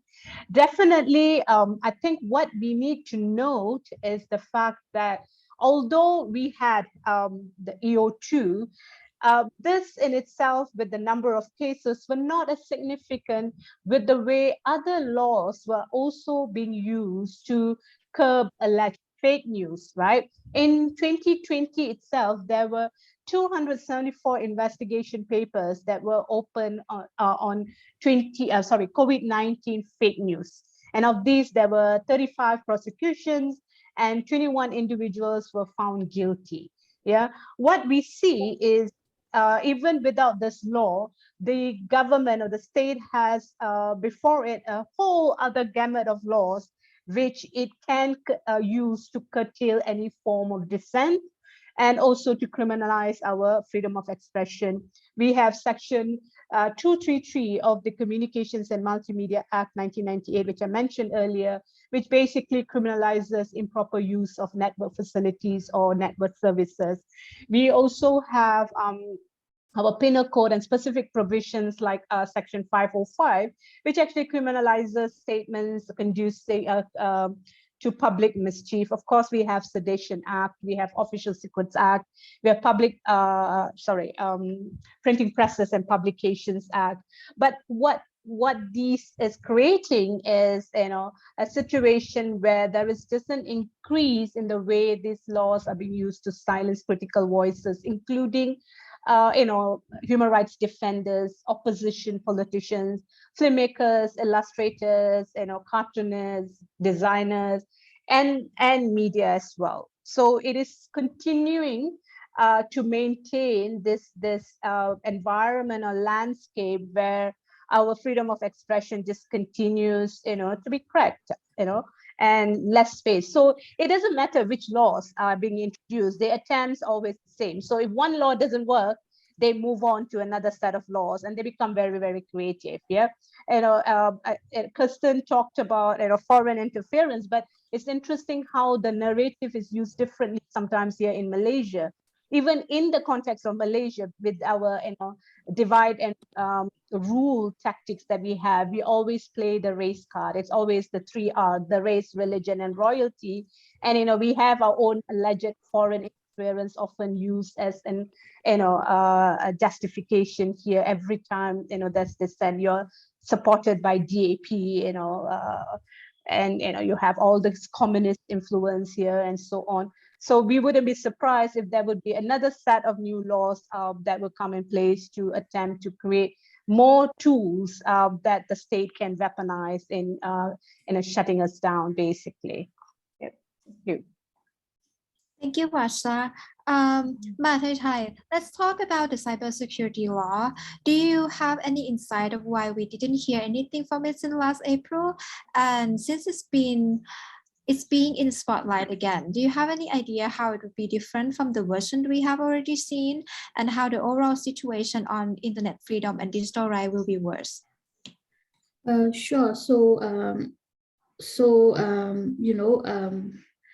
Right now, no doubt that these kinds of laws are not drafted or enacted out of goodwill or to protect the citizens, right? But rather than to control us. So one thing that the civil societies in Myanmar had already had a firm stand on, stating that the laws enacted by this illegitimate government would not be considered as a law, and it also in no ways will be abiding to it. But unfortunately, in reality, we still be charged with those kind of so-called laws. So last year, a loud outcry from different groups, including Chamber of Commerce groups, computer federations, and etc., had issued statements on the cybersecurity law, and it has been halted.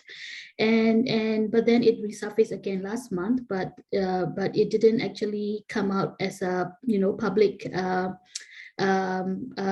draft from the newspapers. Actually, we got it through very different means, and then it came with more provisions than the last one, so it was not the same.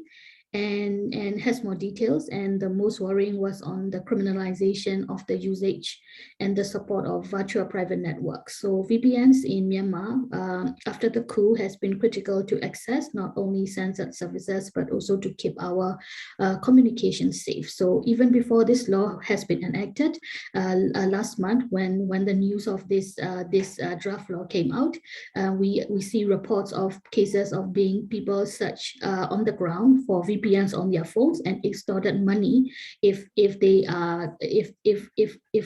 the police found VPNs installed in their mobile phones. So if this is enacted, this will be one of the most weaponized clauses against people on a day-to-day basis. And then we also see different comprehensive cyber surveillance being done through under Digital Forensic Lab or National Forensic Lab, as is stated in the draft. So these are what we see in the new draft law as well. And then platforms will also be controlled by provisions under what they call the digital services platforms clauses. And digital service platforms which have more than 100,000 users in Myanmar will have a requirement to store data locally, delete contents, give up information about users, etc. So you also mentioned it in the DigitalReach, already in the DigitalReach reports as well. And there are also new provisions on defamation, and then there are also provisions that can criminalize and stop the fundraising activities that being done during the coup as well. For instance, through cryptocurrencies, online lotteries that remain as one of the main fundraising for the revolution will also be criminalized through this new draft as well. So the whole new law, if enacted, can be used to curb the revolution from various ways. Yeah. Thank you, Mathai. That's very insightful. Thank you very much. So, Ellen, next question is for you. This is actually a very recent issue that the government anti-communist task force is accusing Vera Fad and Rappler for spreading disinformation and want to take a legal action on this as well. Do you think that this is a tactic to prevent fact-checking organization to work and report the truth for the upcoming election? Thank you, Chloe. We vehemently deny that we are spreading disinformation. Now, our job is to tell the truth, and we debunk disinformation from all sources, no left or right. Unfortunately, in the Philippines, many of the disinformation come from the government, and one of them, one of the disinformation issues that the government fund of pushing is red tagging. When we say red tagging, is that when a government tags one as a member of communist groups. And under the Duterte government, communist groups have been tagged as terrorist group. And that's very dangerous because under the anti-terror law, the authorities can arrest without warrant anybody whom they consider as, as possible terrorists, and detain them for as long as 24 days. And it's really abhorrent because the tagging of the communist groups as terrorists has not been approved by the court, which is under the law, it should be approved by the court. It's not just the say-so of the president. And there should really be no stigma about being left at these days, because the anti-subversion law has long been abolished. So anybody can be left, all right, and there's no law against being leftist. And yet the government is fond of this red tagging. So I think it's not only related to the upcoming elections. It's really about suppressing criticism against the government, which government officials abhor, which also smacks of authoritarianism, being undemocratic. Thank you very much, Ellen. Back to Kirsten. What happened to the online citizen was heartbreaking. Do you think that if the FICA is adopted, the situation like this is going to be more intense? Also, together with the POFMA or the fake news laws, how disastrous is this going to be on this aspect? I think with FICA, we will see kind of what happened with the online citizen. So the online citizen had their license suspended because they had to take an undertaking that they would not take donations from non-Singapore donations, where you had to show that you were Singaporean, but they also had a subscription model, which from their position meant that you didn't have to be Singaporean because it wasn't a donation, it was a business transaction. And the authorities took the view that because so much of your content is still free and it's not clear what perks your subscribers get, they are not real subscribers and we want to consider them donors, so hand over that list as well. And the online citizen refused, and that's why they got their license suspended. So I think there is this question of why is it the government authorities' place to question an independent publication's business model? Like, you can have a subscription model, and what you put behind your paywall and what you don't put behind your paywall is your business decision. It does kind of raise questions of, well, what can we do if the government is going to redefine your subscription model for you and insist it's donors and then want your. So for me, for instance, I run a newsletter. One thing that I had to do last year after FICA was passed was to email all my subscribers and say, you understand under this law, I cannot keep the subscriber list secret. If the government comes asking for it, there's criminal penalties for not handing it over. So then, I had to be responsible to inform readers and subscribers that the email address or whatever other information you entrust to me when you sign up for this newsletter, I cannot guarantee that it will be public. That will be kept private. I can say I will try not to, but I can't actually reject if they come with the law and ask for it.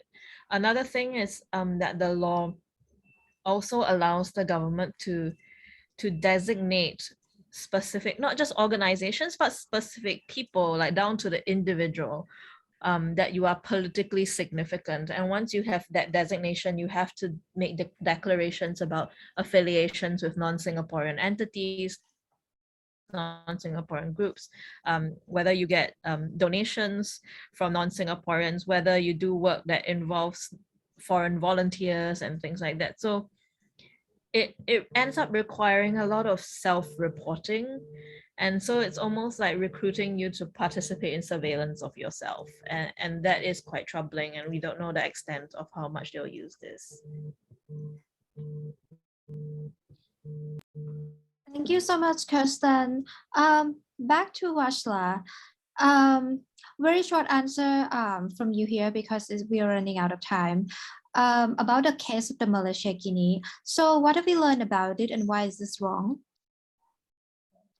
The Malaysia Guinea case, as you've already said, that Malaysia Guinea was fined 500,000 ringgit for to be guilty under Section 114A of the Evidence Act, and also found guilty of contempt of court generally.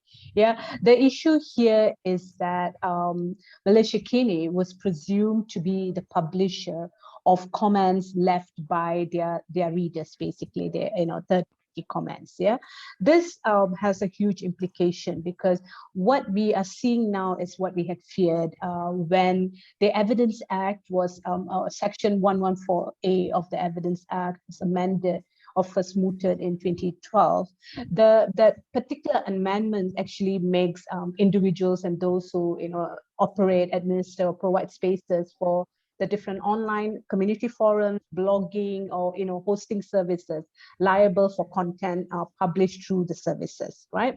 So what it does now is creates rather disproportionate burdens on entities or even average person who will now have to defend themselves in court just purely based on the fact that they may be found guilty of publishing it. Yeah.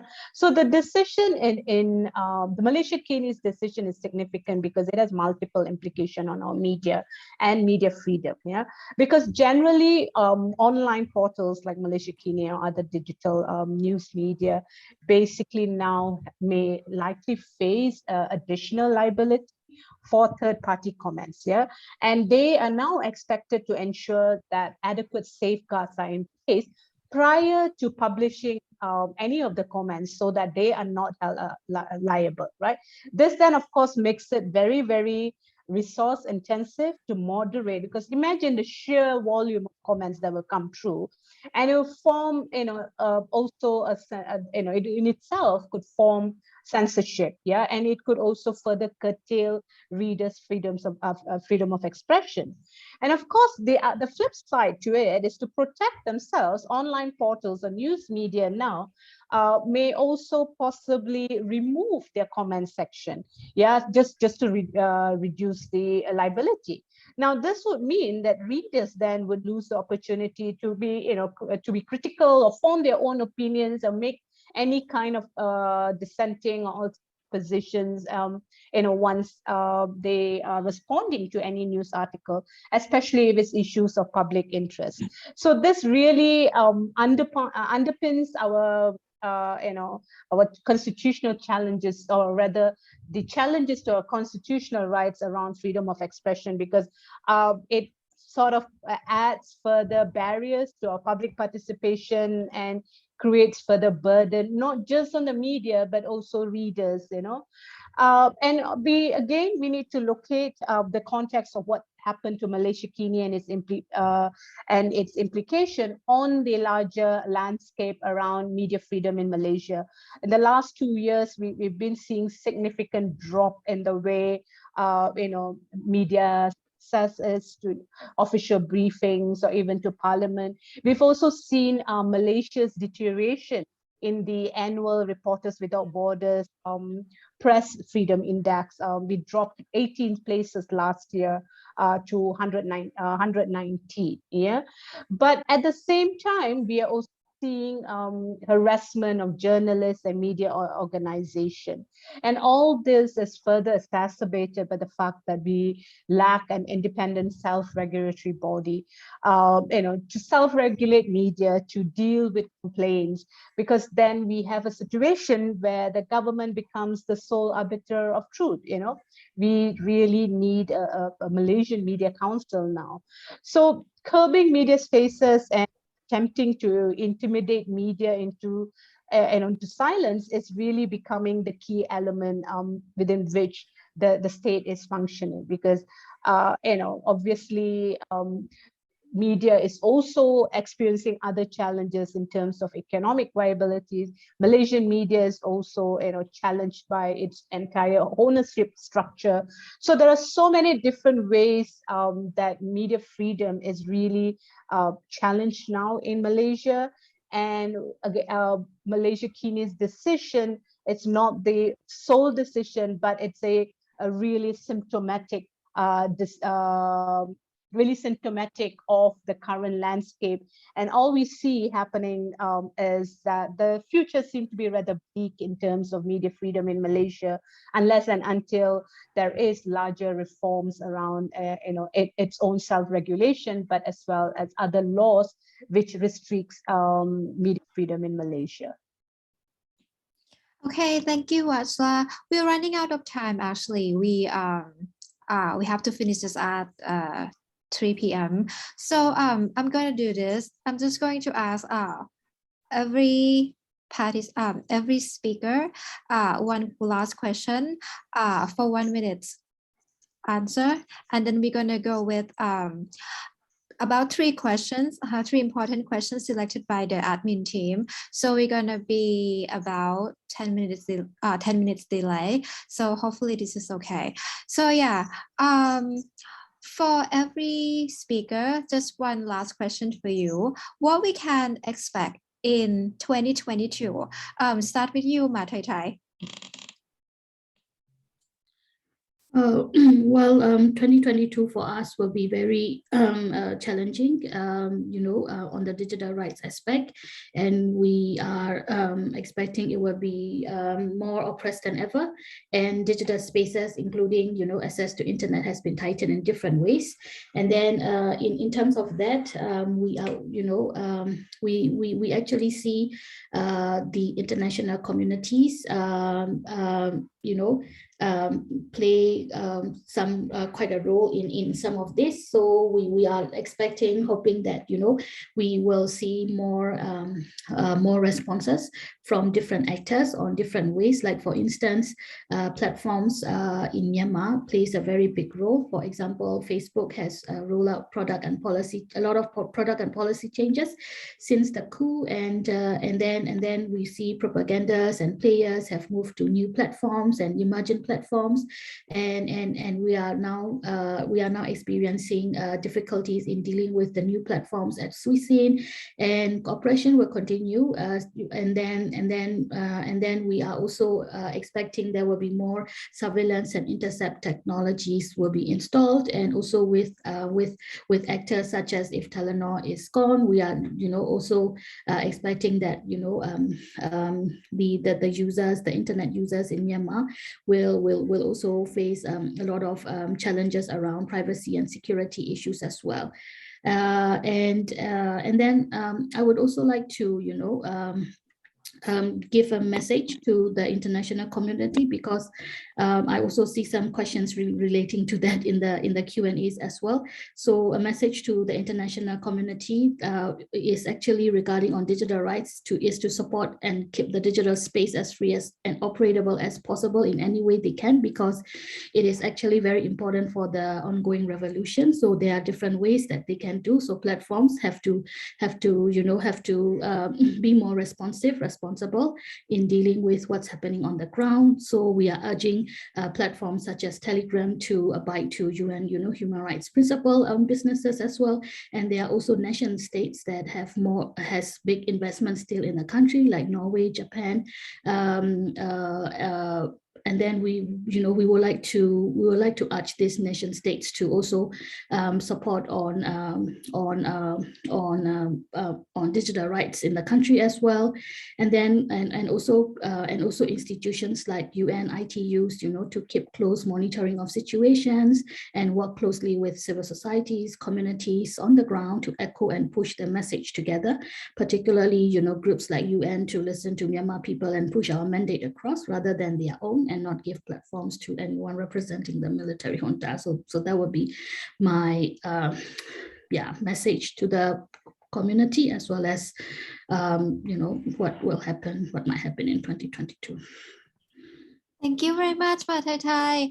Ellen, So what we can Yeah. expect in 2022, of course, the election. So it's been Yeah. 6 years under the administration of Duterte. So what do you have to share with us? Yeah, we survived. We survived 6 years of Duterte's administration, and that's a big deal for us. You know, at the start of the Duterte presidency, when we were adjusting to his midnight incoherent ramblings and rants, one reporter remarked, "Can he last 6 years?" And then another reporter said, "No, the question should be, can we last 6 years of Duterte's administration?" And we're glad we're here. We survived. That's a big thing. So the coming elections in May is something that Filipinos is an opportunity for Filipinos to end this government that has bastardized the constitution and trampled on human rights, and disrespected and did not value human lives.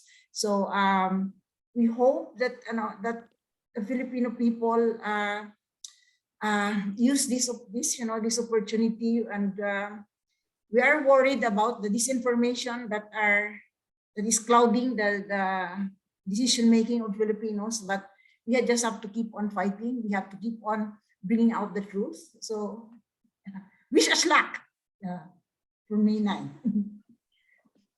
Wish you luck. Yes. Kirsten, what can we expect in 2022? I think one thing that's continuing is the normalization of surveillance. So particularly with COVID, even though Singapore now says that we have moved to an endemic COVID policy, we're going to live with COVID. You can do home testing, and so they're not actually, as far as we can tell, they're not doing contact tracing the same way that they were before at the beginning of the pandemic, when contact tracing was very much the national strategy and they literally trace down to the person. But they're not doing that anymore. So the question remains of why we are using all this Bluetooth tracking technology. We still have to tap in and out of every restaurant, every mall, every supermarket. But there's no discussion as to when this contact tracing is going to end. So I think 2022 will be just another year where this becomes very normalized, and it's not just about being normalized in law, but it's just being normalized in citizen expectation as well. So it's become no longer outrageous and no longer considered a breach of your privacy to be doing all this contact tracing. People are just so used to it, you don't even think about it anymore, and that opens the door psychologically to more things, right? Like, because it just becomes so normal that, oh, I have to go through a gantry, I have to scan the thing. The gantry might now have a camera on it, so maybe it's red face, and then it's just this kind of development. Yeah. Thank you, Kirsten. Wajla, last question. So Malaysia is still in transition. What can we expect in 2022? I don't know, bleak situation. I mean, not only do we have UMNO back in power, but we also have PAS, the very fundamental Islamist party, part of the ruling government. So we are, likely to continue to be riddled with not just corruption, but corrupt leaders continue to rule us. But at the same time, we have to also heighten or continue to battle our right-wing propaganda that would, prevail and attempt to control our freedom of expression. Yeah, we have the Johor state election now coming up on the 12th of March, and I think that may give us an idea of which direction we're going to be heading, and how imminent the upcoming general election is going to be. We are obviously hoping that it's not going to be this year, because we have time until May next year.